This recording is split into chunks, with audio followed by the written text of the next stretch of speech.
Hi, everyone, and welcome to our Monday show, Two Arab Journalists, One Levant. Hi, Daoud. How are you? Where are you now? What's happening in Washington What is happening in Washington? or Switzerland? Switzerland. Well, let's talk a bit about what's happening in the US in general, which is the World World Cup. Cup. Yes. And I thought maybe we'll start with something a bit lighter, although the World Cup can get political sometimes. But I think it's exciting time, and people in our region want, good news. And for me, I think as a Jordanian, I was really happy to see Jordan play for the first time ever in the World Scored Cup. a goal. They did score a goal.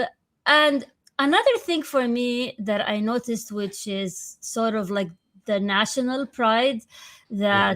that Jordanian displayed, and kind of they unified against whatever issues they have, and they all unified around this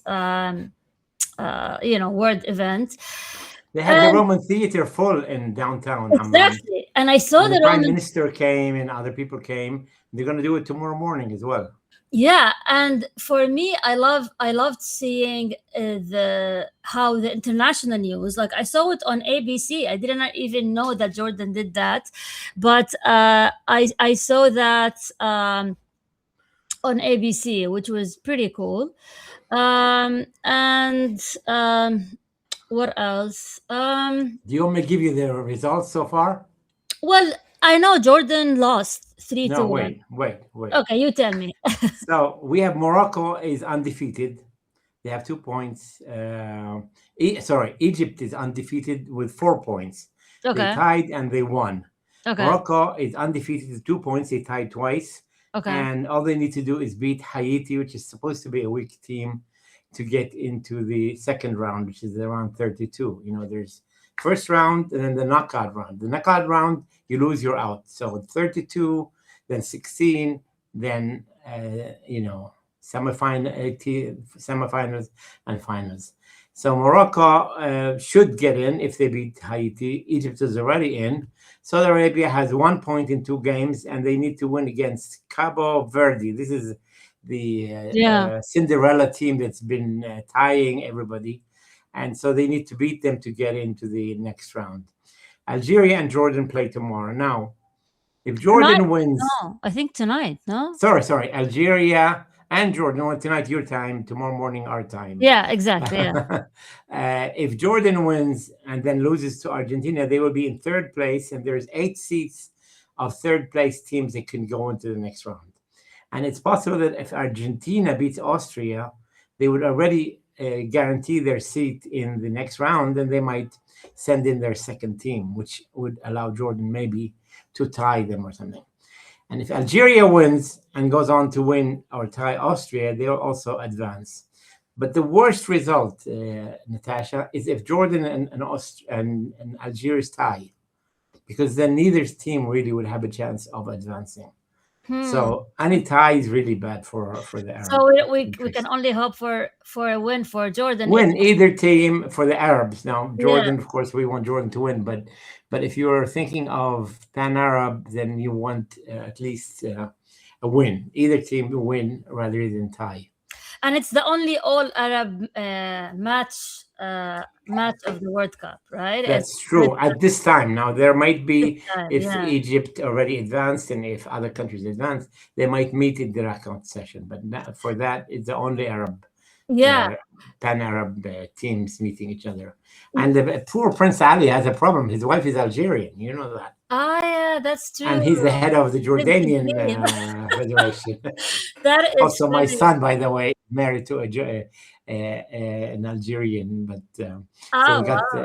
their kid, one with the two flags, Algeria and Jordan, and their national anthems. But yeah, it will be interesting. He said his wife is going to support the Jordan team. We'll see. deep down. Yeah, but I know. But for me, I actually got a text from my friend who lives in Chicago, Jordania, and she said, "Guess where I am? I am in San Francisco." They flew to cheer for the Wow. Jordanian team, and she said, "Natasha, all of Jordan is there." So for me, this it was nice news, uplifting news in the midst of all the chaos that's happening. Like, And the oh, San Francisco police said the Jordanian fans were nice. They the actually complimented the Jordanian fans. really? Ah, that's Yeah. that's nice. And I saw like the police They with said the drunk or anything like that. yeah, that's true. But that's fun. So like I'm happy to see that in especially of light of what's happening. Yeah, still Tunisia and Iraq. Tunisia is still doing very well. They lost already 2 games, and they're out. Iraq still has a chance, but and Saudi And Arabia still has a chance. Saudi lost like 4-0, I Yeah, think. but they won. They tied 1 game. So if they win another game, they could advance. And Iraq also lost. We'll see. They Oh still have wow. a small chance. Huh. Well, in the midst of that, we had JD Vance. And I was actually surprised that on, what is it, like a few days ago on June 18th, Vance warned Israel to stop attacking Lebanon, and they said that the US is the only powerful ally that they have left. And he said, and I'm quoting, "You're a country of 9 million people. You cannot just kill your way out of solving every single national security problem that you have." Um, and for me, that is actually quite shocking to see, because at least people were sold the idea of killing the bad guys, right? Like, we were there to kill the bad guys, we're killing them there because like Hamas or Hezbollah. And then JD Vance coming and saying that it's like, for me, it's a divorce in marriage. And now the pro-Israelis are attacking him, saying he's not going to be the Republican candidate. It will be Rubio, but that doesn't count. Natasha, I've always said, and I wrote an article about it, which I'm putting in chat. For ceasefire to work anywhere in the world, you need 2 conditions. You need a robust monitoring of the ceasefire, and you need a pathway to peace. Now, in Lebanon yesterday, they agreed on a committee that I think Qatar and Jordan and Qatar and other countries to actually watch and ensure that the ceasefire is being worked out. And JD Vance and the Americans are saying Lebanon is not only an Israeli problem; it's a U.S. problem. And for the U.S. wants Lebanon to be free and the issues resolved. So the Americans are putting a lot of pressure. You know that one of Trump's in-laws is Lebanese. Yeah, One of his daughters is married, and yeah. her father is appointed as a special representative. But I think Lebanon, a founding member of the UN, it's not like Gaza, which is not unknown country. This is a known, well-known, respected country, and there are a lot of rich Lebanese friends of Trump. So I think there's more than one reason why the Americans want the Trump issue resolved. But wasn't Trump like attacked Lebanon, saying who would want to live in this country called Lebanon? And on social media, Lebanese responded, and they started putting all these clips of how beautiful Lebanon is after Trump attacked, made fun of Lebanon. But so, I mean, do you think the ceasefire would last? And we have the Iran as well, who's saying every time Israel attacks Lebanon, Iran is gonna close the the Iranians are not treating Lebanon as a small issue. They are strategic on this. They're very, very strategic. They're not going to compromise Iran. They're not going to push Iran under the bus. They are, and the Iran are very, very close, and it shows. It shows that they're willing to sabotage the whole peace agreement with the U.S. if Lebanon is not respected. And I tip my hat. I wish Palestinians and Gazans have somebody like Iran that is willing to go to bat for us. I mean, that doesn't exist. That doesn't exist. Yeah. But I mean, for Iran, it's also the Shia connection with Lebanon. True. I mean, that's for them. But he announced, Vance, the deconfliction mechanism. What is that? And what is that? Well, this is what I was telling you about. The mechanism. Deconfliction is a nice word for ceasefire, but basically Right now, the Israelis occupy 10% of Lebanon, Yeah. and basically, any any small attack by a crazy guy on either side will restart the conflict. And deconfliction allows some type of hot phone or whatever, some kind of a communications between, let's say, Israel, the US, and Lebanon. So if somebody makes a mistake and shoots at the mistake, quickly they try to take care of this problem so that it doesn't spiral. And for example, the US and Russia for a long time have this deconfliction result. When the Israeli planes are flying over certain countries, they have a confliction agreement so they don't, by mistake, attack each other and then create all kinds of problems. Hmm. And it goes to show that they're serious about ceasefire. And who's And gonna that's good. monitor it? Who's gonna monitor it? They're talking about a number of countries. I don't have all the details, but the fact that they're willing, the concept of monitoring a ceasefire is, in my eyes and in history, shows that really shows that the ceasefire is serious, because when there's nobody watching, like in Gaza, the Israelis keep saying there's a ceasefire and keep attacking, and nobody, says. Even the last round in Lebanon, the Israelis attacked 84 times, according to the Lebanese sources. And then when the Lebanese or the Hezbollah attacked and killed the 4 Israelis, the Israelis went nuts. But they've been Yeah. attacking and killing Lebanese all the time. But the media sometimes doesn't show the small attacks. And when there's a big attack, they say, oh, 4 Israeli soldiers were killed. But how many Lebanese were killed during this period? Nobody talks about it. Hmm. And there was this news I read somewhere that the woman that they called like the savior of the turtles of The Lebanon, turtle woman, yes. the turtle woman, she was like a famous, I guess, activist when it comes to biodiversity, and her name was Muna Khalil, and they called her the Turtle Lady of Tyre, and she was 76-year-old Lebanese woman who built a decades-long movement to protect sea turtle nesting grounds on the southern coast. She died from injuries from an Israeli strike on her beachside orange house near Al Mansouri Beach. And 2 weeks earlier, her Ethiopian housekeeper was also hurt. So why would the Israelis target the house of a 76-year-old woman who's protecting the turtles? Um, I don't know. I have to ask the Israelis. But we have heard that the Israelis are using AI funded or AI programmed software to determine the bank of targets. They ran out of targets. So they use the software AI support called Gospel or something like that. They use it in Gaza.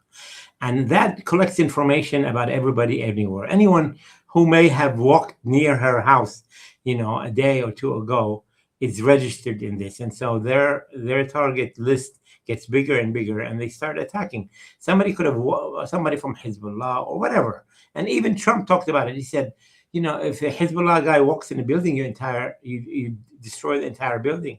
He thought that was, too much. And of course, the Israelis will say it's a stray, it was not planned, it was whatever. But the fact is that when people's lives don't count, Natasha, you do this. When 4 Israelis died, there was a big deal. Every one of them, their funeral, and they covered it, and they did a big thing, and they took revenge. And their people were saying, if a Jewish mother cries, all Lebanon should cry. So they count their own people, but they don't care about the humanity of the other side. So they are not as careful. In war, you have to be careful. When you shoot at somebody, you have to avoid civilians. And the Israelis don't care about civilians, or they say, as in Gaza often, everyone is Hezbollah, or everyone is Hamas, and so they don't care because nobody's holding them accountable until now. Yeah, yeah. I was like, I think of the U.S. media and reporting. Do you think that the view of the Western audience are now more sympathetic to Arab lives, while in the past, Arab lives were just a number, right? Like 100 died in Lebanon, 50 died in Gaza, whatever. But do you think now, with all what's happening with the movement, actually there is more attention to Arab lives, or they still don't matter, like in the scheme of things? Look, I mean, a journalist for CBS or ABC, and they don't exist most of the world now. They're all withdrawn. Needs to spend time to do a human interest story. So, this turtle woman, they would have to send a crew, they had to talk to her friends and make a story. Most of the major Israeli journalists with their crews are based in Tel Aviv. So they're not going to cover the story. And they'll do it as part of the wire service reports. But to do a story where you actually give the human interest, you need to spend time. You need to spend 1 or 2 days filming and 2 or 3 days editing. And then it comes out a story. And then, or you need students of Columbia to do what they did with Hind, with the 8-year-old child who was killed with 360 bullets, in Mm. Rajab, because you see, either activists or the media need to pinpoint. You don't say 3,000 people were killed. It means nothing to people. But one story of one child who had a future, or this turtle woman, see, it becomes a story. It becomes a human interest stories, and that's what is missing in the media. We don't have enough human interest stories about Arabs because they don't count. Now, yes, Tucker Carlson now every day is saying, against Israelis because they're killing Arabs and they are treating them inhumanly. But how many Americans are saying that? I mean, Tucker Mm. Carlson is out on his own, and good for him. Yeah. I mean, I just Googled the name of the woman and see who from the Western media is reporting it.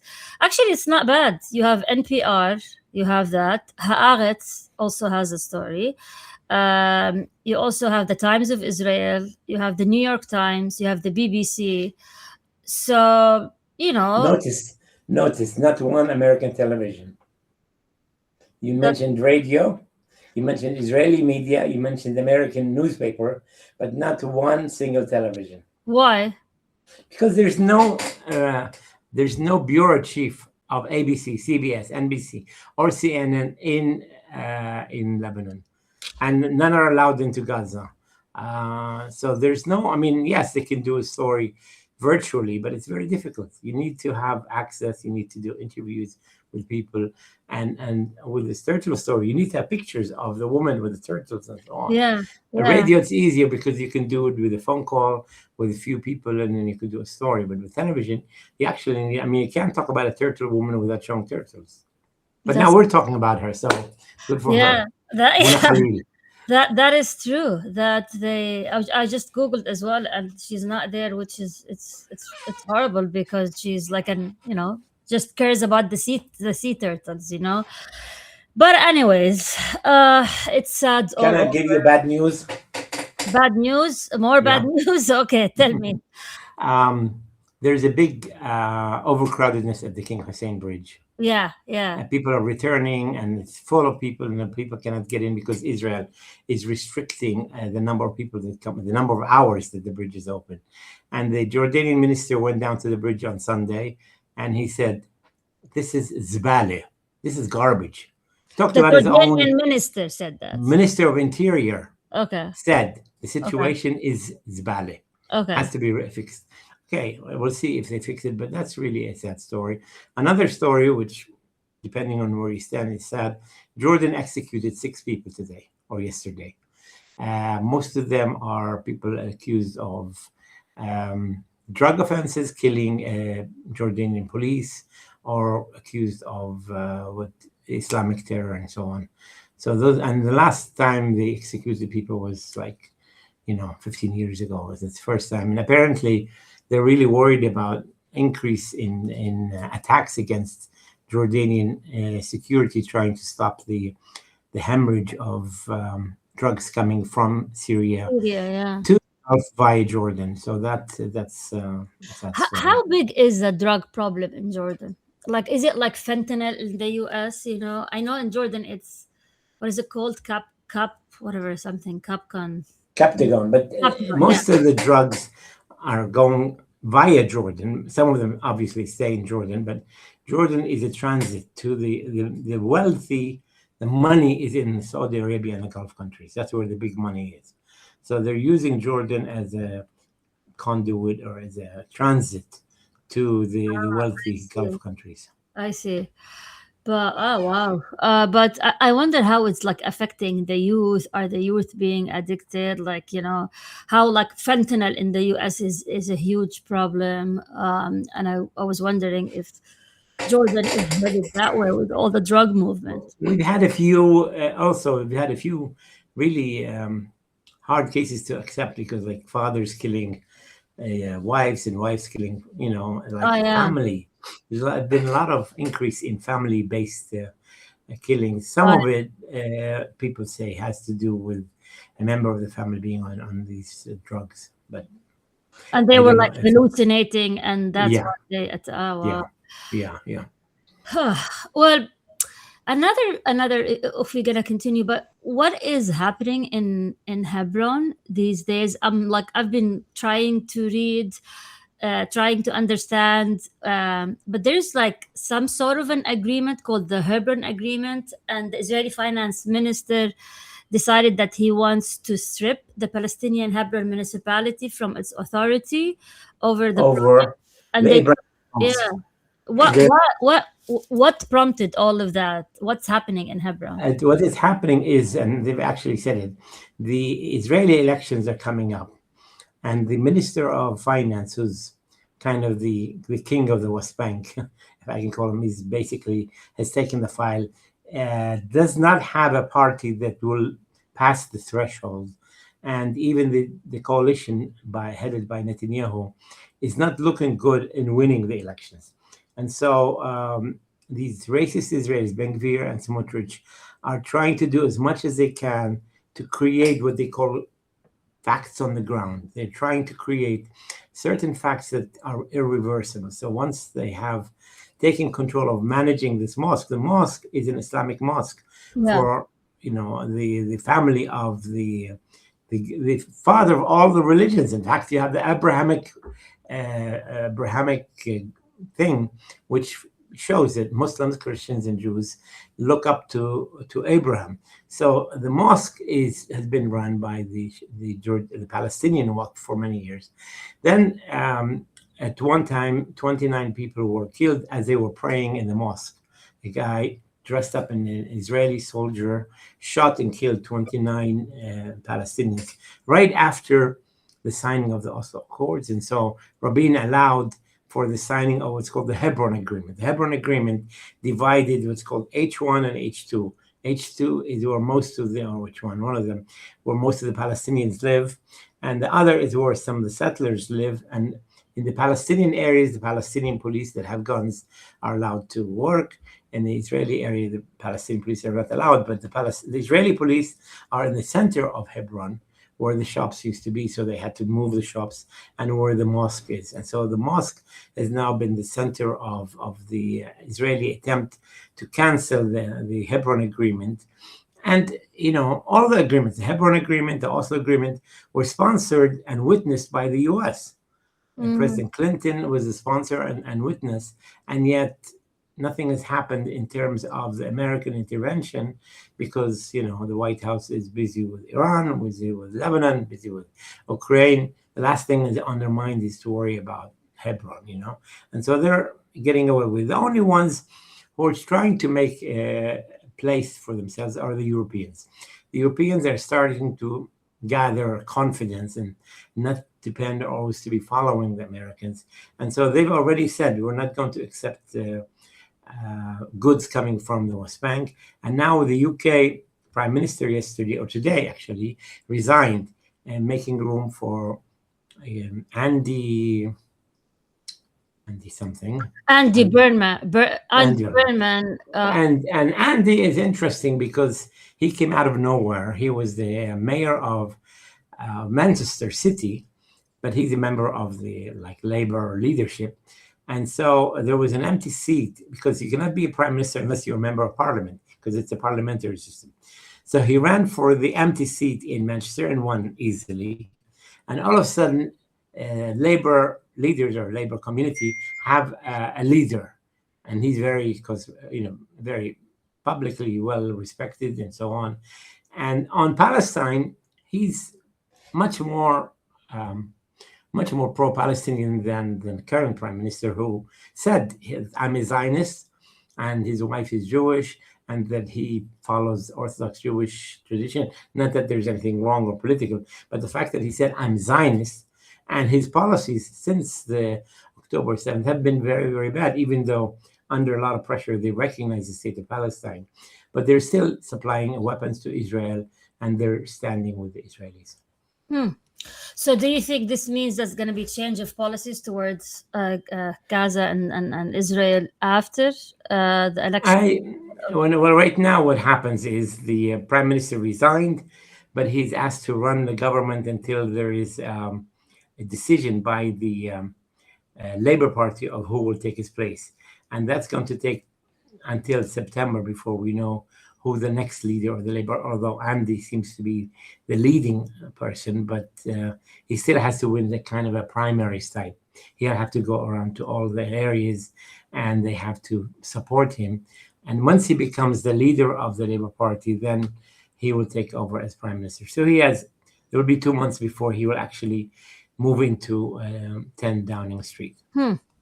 So this is a bit about him when it comes to the Israeli-Palestinian conflict, that he tried to balance support for Israel's right to self-defense with strong criticism of the destruction in Gaza. While he supports a two-state solution, he has pushed for Palestinian statehood, he avoids labeling Israel's actions as genocide, citing the limitation of his position as a regional mayor. So, what, being a regional mayor prevents you from calling? Yeah, well, because they're saying the mayor is more responsible for local issues, and this is a foreign affairs issues. But now he can't use that excuse anymore. If he's the leader of the Labour Party and the prime minister, he has to deal head on with this issue. Yeah, I mean, the quote that he said, "I cannot judge things of that enormity from where I am as a mayor of Greater Manchester." Because he doesn't have access to secrets from the different intelligence services. He's not on the cabinet. So a lot of the information that cabinet member would have, he doesn't have. Yeah. So, I think it's a smart, clever answer. It doesn't absolve him of taking a position, but he's at least less pro-Israel than the present prime minister. He says he was a member of the Labour Friends of Israel and publicly opposed boycotts against the country. And these past position and his steadfast engagement with the Jewish community in Greater Manchester have been widely covered by outlets such as Haaretz and the Jerusalem Post. We'll see. I mean, we had Corbyn, very pro-Palestinian. Now we had Steinmeier, very pro-Israel. I think he's probably going to be somewhere in between, which is actually good. So, and what's happening with Iran now? I mean, honestly, I cannot follow anymore. Open Hormuz, close Hormuz. Open Hormuz. I mean, who's even following? I mean, one of the things they decided in Switzerland also is to create also a monitoring team or committee to follow up and ensure that there's open Hormuz. I think the Iranians are using it to pressure the U.S., to pressure Israel to stop the attacks in Lebanon. And I think, I tip my hat for a country that is willing to give up its own peace agreement because of one of their allies is being hurt. And, that's commendable. I wish, as I said, there would be somebody like that supporting Palestinians to that degree. Natasha, we have a lot of friends joining us. I know, and we have a few minutes. Supporters. I know. Okay, so first, actually, I'd like to thank our first paid subscriber, and we have not been pushing paid subscription, and so but we're glad that someone wants to support our work. And our very first paid subscriber, Mary Ellen Lunston, thank you so much for supporting our work. You will get extra perks as a subscriber, and we can discuss this offline. And if anyone wants to support our work, please feel free to become a paid subscriber, and you'll get access to more. And tell your friends to join. Exactly. Tell your friends to subscribe. And we have here new friends. Have Harley show off. Thank you for joining us. We have Asonata Howard. Thank you again for joining us. If you guys have any questions, please feel free to ask. We'd love to hear from you. We were gonna post the live recording of this live as well, and we'll send it to anyone who missed the live. Also, my article about the ceasefire is on chat if you want to look at it. I see it. The Arab news. Yeah, good, good. It's in the chat. So, are you watching the game today? Which games? Who's playing today? And- I'm worried Well, about tomorrow. yeah, your time it's 5 a.m. My time it's like 11. It's too late, honestly. For Yeah, it's too early for us. 6 a.m. I can't stay up, but next week with Argentina, I'm actually hosting a big party here at my house and inviting all the neighbors, and I'm gonna give everyone a red coffee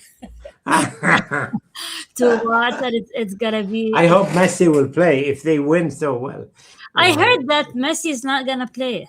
That he's kind of saving his energy for the like more serious games. That's what I Yeah. heard, but who knows? But anyway, it should be fun. You never know; it might be a David and Goliath situation, and maybe, Cinderella story. maybe Jordan. I'll stay hopeful. You never know, but we'll be cheering for them. But for anyone who joined us today, thank you very much. And for anyone who's watching the recording, thank you again. Feel free to reach out. And thank you again for our very first subscriber, Mary. We appreciate you. And we will definitely stay in touch until we meet again next week. Bye from Amman. Thank you. Bye from DC, the suburbs of DC. Take care. Bye-bye. Bye bye. Bye.